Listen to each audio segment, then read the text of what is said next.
सहारनपुर को कल एक बड़ी सौगात मिलने वाली है। कल यानी 2 दिसंबर को स्टेट यूनिवर्सिटी मां शाकुंभरी देवी यूनिवर्सिटी का शिलान्यास होगा।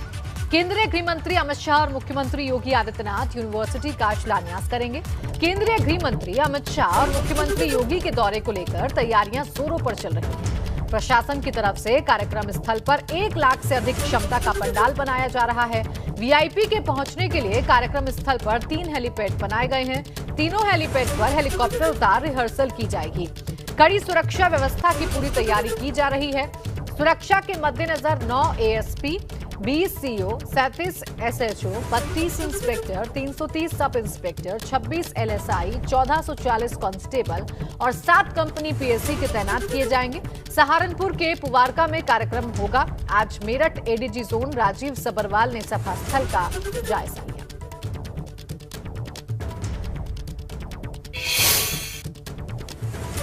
मंत्री जी और माननीय गृह मंत्री राज्य सरकार का कल कार्यक्रम है यहाँ पर, और इसके लिए उनके जो आने का कार्यक्रम है उसके हिसाब से हेलीपैड की सुरक्षा व्यवस्था, मार्ग की सुरक्षा व्यवस्था तथा उसके बाद मंच के में और यहाँ पे आने वाले जो आगंतुक हैं जो बैठे हैं आपने देखा उनके लिए व्यवस्था की गई है। इसके लिए हमारे पास पर्याप्त मात्रा में गेस्टेड ऑफिसर्स हैं जो अलग अलग जगहों पर लगाए गए हैं। इसके साथ साथ सभी लोगों को पासेस निर्गत किए गए हैं ताकि ये पता रहे कि वीवीआईपी गैलरी में कौन है। इधर कांग्रेस नेता प्रियंका गांधी की कल मुरादाबाद में प्रतिज्ञा रैली होने वाली है, जिसकी तैयारियों के लिए कांग्रेस के कई बड़े नेता मुरादाबाद में डेरा डाले हुए हैं। प्रियंका गांधी कल मुरादाबाद के मझोला थाना इलाके के बुद्धि विहार में पश्चिमी यूपी के वोटर्स को साधने के लिए प्रतिज्ञा रैली को संबोधित करेंगी। इस बार प्रियंका गांधी की रैली को दक्षिण भारत की रैलियों की तरह सजाया गया है। यहाँ मंच के सामने पूर्व प्रधानमंत्री इंदिरा गांधी और प्रियंका गांधी की बहुत बड़ी तस्वीरें लगाई गई हैं और बीच में लिखा है लड़की हूं लड़ सकती हूं। साथ ही रैली के चारों तरफ राहुल गांधी और प्रियंका गांधी की भी बड़ी होर्डिंग्स लगाई गई हैं। कांग्रेस नेताओं का कहना है कि इस बार की रैली कांग्रेस की पिछली सभी रैलियों के रिकॉर्ड तोड़ देगी।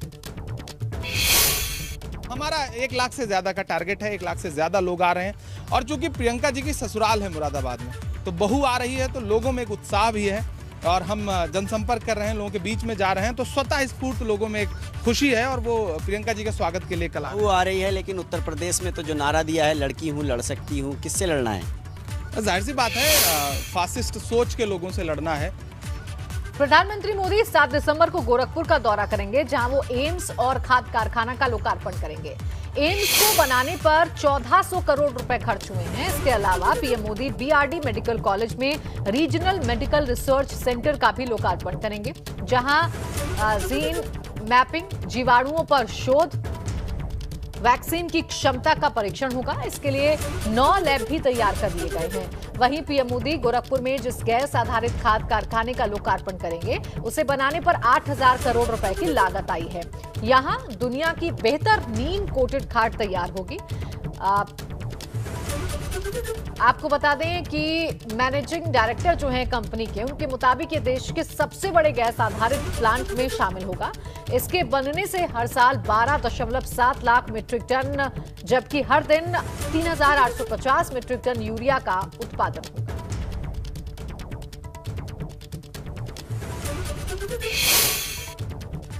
प्रधानमंत्री नरेंद्र मोदी 4 दिसंबर को उत्तराखंड के दौरे पर आ रहे हैं, जिसे लेकर तैयारियां जोर शोर से चल रही हैं। पीएम मोदी का ये जो दौरा है काफी अहम माना जा रहा है, क्योंकि पीएम मोदी इस दौरान 18,000 करोड़ रुपए की लागत की परियोजनाओं का शिलान्यास और उद्घाटन करेंगे।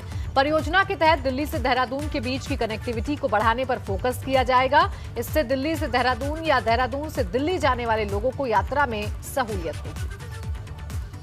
प्रधानमंत्री नरेंद्र मोदी जी की महारैली देहरादून के परेड ग्राउंड में आयोजित की जा रही है।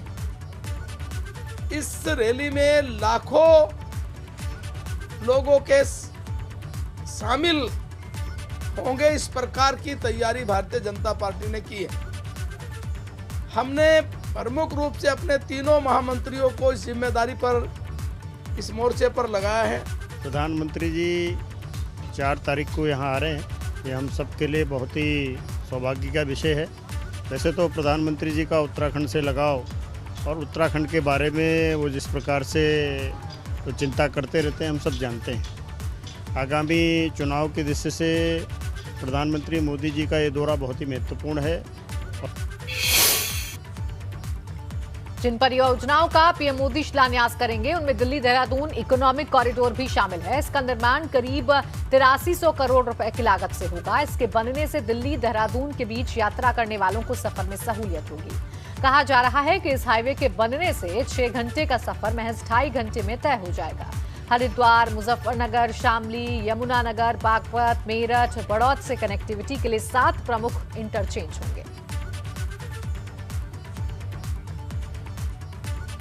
अब आपको बताते हैं कि इस इकोनॉमिक कॉरिडोर को बनाने में किन किन बातों का ख्याल रखा जा रहा है और उसकी क्या और खासियत है।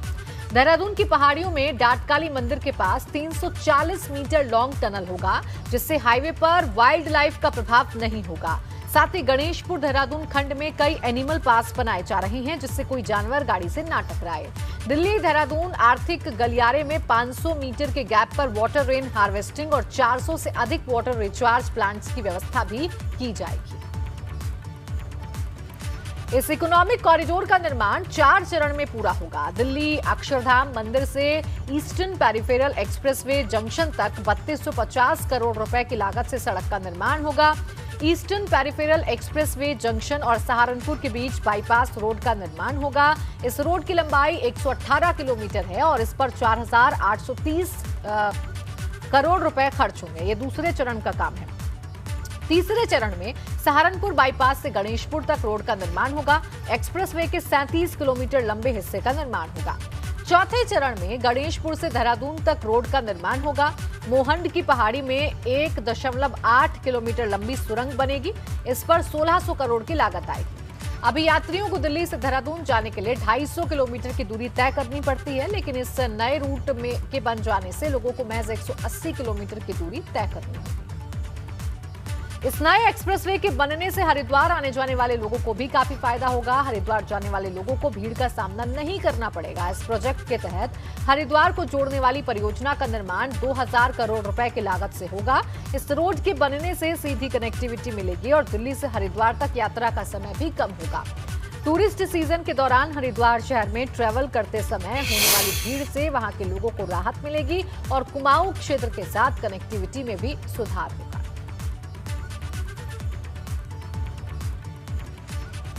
सबसे पहले बात अब कर लेते हैं सीएम पुष्कर सिंह धामी के पौड़ी दौरे की। सीएम धामी पहले तो भाजपा युवा मोर्चा की अभिनंदन रैली में शामिल हुए। इस दौरान पुष्कर सिंह धामी रोड शो करते नजर आए और पार्टी कार्यकर्ताओं में जोश भरा। इसके बाद सीएम धामी ने रामलीला मैदान में हुए कार्यक्रम में शिरकत की। इस दौरान सीएम ने कई योजनाओं का शिलान्यास और लोकार्पण किया। मुख्यमंत्री ने कोला पाताल पेयजल पंपिंग योजना का लोकार्पण किया। इसके साथ ही विकास भवन में अर्थ और सांख्यिकी विभाग के कक्ष का लोकार्पण और जिला चिकित्सालय में डॉक्टर के लिए बनाए गए ट्रांजिट हॉस्टल का भी लोकार्पण।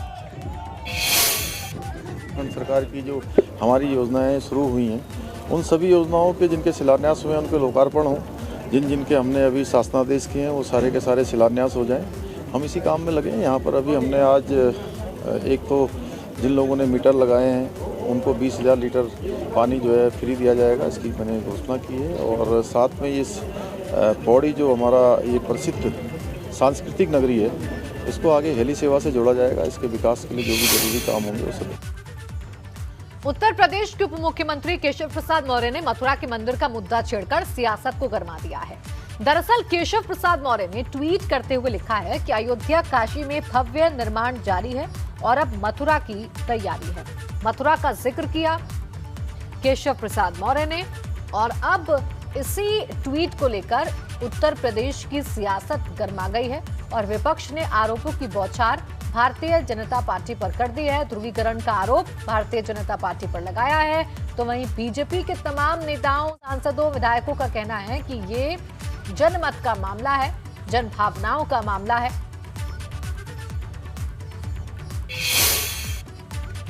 वहीं केशव प्रसाद के मथुरा वाले बयान पर विपक्ष ने भाजपा पर पलटवार किया। सपा प्रवक्ता अनुराग भदौरिया ने कहा, भाजपा हार के डर से जाति और धर्म की बात करने लगी है। वहीं कांग्रेस प्रवक्ता सुरेंद्र राजपूत ने कहा कि चुनाव आते ही भाजपा मंदिर की बात करती है। वहीं आम आदमी पार्टी के सांसद संजय सिंह ने भी केशव प्रसाद के बयान पर पलटवार किया। हमने पहले ही कहा था, जब उत्तर प्रदेश में भारतीय जनता पार्टी को हार का डर सताने लगेगा तो जनता के असली मुद्दों से ध्यान भटकाने के लिए वो जाति धर्म की राजनीति शुरू कर देगी। अब वही उन्होंने शुरू किया है, जाति धर्म की राजनीति को जोड़ देना चाहते हैं। लेकिन उत्तर प्रदेश की जनता भूली नहीं है कि किस तरह की महंगाई है, किस तरह की बेरोजगारी है, किस तरह से महिलाओं पर अत्याचार बढ़ा है, किसानों किस तरह से यहाँ पे रौंदा गया है और किस तरह से कोविड काल में यहाँ लोगों की मौतें हुई हैं। इसलिए उत्तर प्रदेश में 2022 में 22 साइकिल की सरकार होगी और भारतीय जनता पार्टी की विदाई तय होगी। सुप्रीम कोर्ट के आदेश से अयोध्या के भव्य राम मंदिर निर्माण का सभी लोगों ने स्वागत किया, लेकिन चुनाव आते आते भारतीय जनता पार्टी के लोग अपनी हार की डर की बौखलाहट में कुछ इस तरीके से हो गए हैं कि कुछ भी कहते जा रहे हैं। मौर्य जी, मानसिक संतुलन बना के रखिए और लोगों को बताइए कि 70 लाख रोजगार कहाँ है। लोगों को बताइए कि आपके राज्य में महिलाएं क्यों अपमानित हो रही हैं। लोगों को बताइए कि पिछड़ों को उनके हक और हुकूक क्यों नहीं दिए जा रहे हैं। आप बताइए, प्रभु श्री राम के मंदिर के नाम पर आज तक ये नींव नहीं भर पाए मंदिर की। क्यों नहीं भर पाए? उसकी वजह यह है कि 5 मिनट में 2 करोड़ की जमीन 18.5 करोड़ में खरीदते हैं। काशी में क्या किया इन्होंने? जाके वहां संतों से, महात्माओं से, वहां के स्थानीय लोगों से पूछिए। वहीं केशव प्रसाद के मथुरा वाले बयान पर बसपा महासचिव सतीश चंद्र मिश्रा ने कहा कि ये ध्रुवीकरण की इनकी रणनीति का हिस्सा है। देखिए, इनके पास कुछ काम तो है नहीं। अब वो चुनाव आ गया तो फिर से वही सब बातें करने लगे, घिसी पिटी। और इन घिसी पिटी बातों को लेकर के समझते हैं कि हम कुछ ध्रुवीकरण कर लेंगे। बहुत बड़ी गलतफहमी में है केशव प्रसाद मौर्य जी। अब जो है यहाँ की जनता इनका असली चेहरा, इनका असली मकसद अच्छी तरह से जान चुकी है, पहचान चुकी है।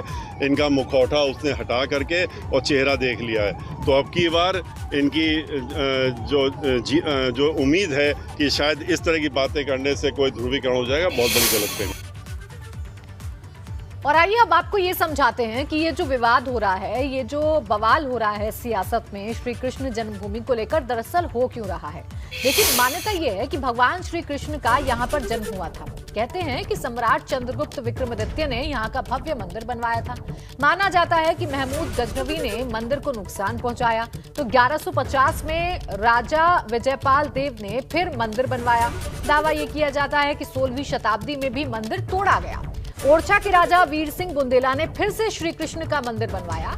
कहा जाता है कि 1669 में औरंगजेब ने मंदिर को फिर तुड़वा दिया और इसी के एक हिस्से में ईदगाह का निर्माण करवाया। हिंदू संगठनों का दावा है कि ईदगाह की जमीन के नीचे ही कृष्ण जन्मभूमि है। अब श्री कृष्ण जन्मभूमि और शाही ईदगाह मस्जिद का मामला कोर्ट में है।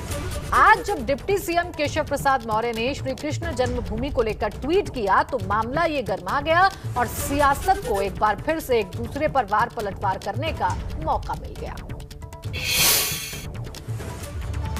उधर मुख्यमंत्री योगी आदित्यनाथ आज अयोध्या पहुंचे। यहां उन्होंने महर्षि वेद विज्ञान विद्यापीठ के कार्यक्रम में हिस्सा लिया। इस दौरान सीएम ने कहा कि महाभारत जैसा महाग्रंथ कहीं नहीं होगा।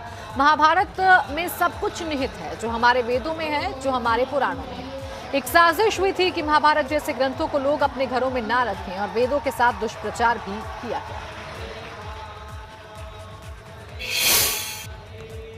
वेदों के बारे में जो दुष्प्रचार दुनिया के अंदर हुआ, लोगों ने जिस प्रकार की गलत तथ्य प्रस्तुत किए, उन सब के बावजूद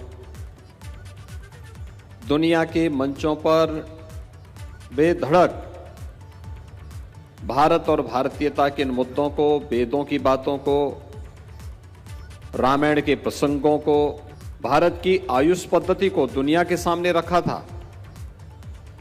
भारत की योग की परंपरा को जिस मजबूती के साथ दुनिया के सामने रखा था, वह अद्भुत था।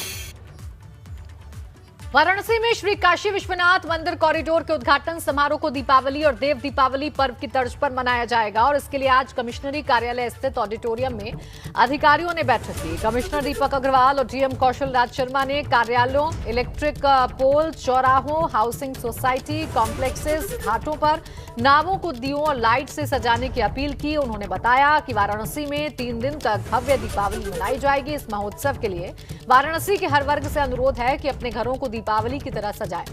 वहीं 3 दिनों तक सारे सरकारी कार्यालय में दिया और झालर लगाई जाएंगी। कमिश्नर ने कहा कि आयोजन बाहर से आ रहे लोगों को काशी से जोड़ेगा। ये भी बताया कि कमर्शियल कॉम्प्लेक्स, होटल, सरकारी भवन आदि में सबसे अच्छी सजावट करने में पहला स्थान लाने वाले को 51,000, दूसरा स्थान पाने पर 21,000 और तीसरा स्थान पर 11,000 रुपए की प्रोत्साहन राशि दी जाएगी। वहीं कॉरिडोर उद्घाटन के बाद 13 दिसंबर से घर घर में काशी विश्वनाथ मंदिर का प्रसाद और मंदिर के इतिहास की पुस्तिका बांटी जाएगी। केवल मंदिर दर्शन करने आएंगे तो वो मैंने फिगर बताई कि एक समय से 50,000 से 75,000 लोग सर्कुलेट कर सकते हैं पूरा एंटायर एरिया में। एक हम लोग मुमुक्षु कि काशी में जो अंतिम समय होता है, लोग काशी में अपना व्यतीत करना चाहते हैं, वो एक हम लोग करीब 50 सीट का एक मुमुक्षु भवन बना रहे हैं जिसमें 50 लोगों के रहने की व्यवस्था होगी, जो अपना अंतिम समय अगर ऐसा है जिसका पैलेटिव केयर जिसको चाहिए वो उसमें वो उपलब्ध होगा। इसके अलावा एक छोटा सा गेस्ट हाउस बना रहे हैं जिसमें भी करीब टोटल मिला के मतलब रूम्स हमारे 18 रूम्स बन रहे हैं, कुछ डॉर्मेट्रीज बन रही है, उसमें कुछ रहने के स्थान होंगे। वाराणसी के लहरतारा स्थित सनबीम स्कूल में क्लास 3 की छात्रा से रेप के मामले में पुलिस ने प्रबंधक दिलीप सिंह को गिरफ्तार किया है और कोर्ट में पेशी के बाद जेल भेज दिया। दरअसल रेप के आरोपी अजय कुमार उर्फ सिंकू को स्वीपर के पद पर प्रबंधक दिलीप सिंह ने ही नियुक्त किया था।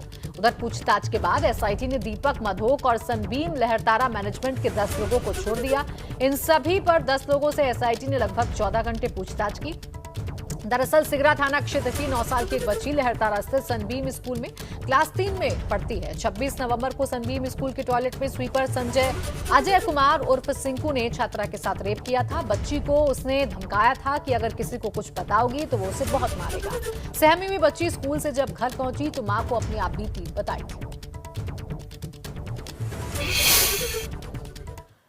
उधर मथुरा में आगामी 6 दिसंबर के चलते मथुरा एसएसपी डॉक्टर ग्रोवर ने पूरी फोर्स के साथ शहर के बाजारों में फ्लैग मार्च किया। एसएसपी ने मीडिया से बात करते हुए कहा कि आम जनता के मन में सुरक्षा का भाव जगाने के लिए आज पुलिस प्रशासन द्वारा इस पूरे एरिया में अपनी सिक्योरिटी फोर्स के साथ काफी लंबा फ्लैग मार्च किया गया। दरअसल सोशल मीडिया के माध्यम से आगामी दिनों में 6 दिसंबर को कुछ कार्यक्रम करने के लिए आह्वान किया जा रहा था। पहले से ही ऐसी सभी कार्यक्रमों की परमिशन मांगी गई थी जिसको निरस्त कर दिया गया था।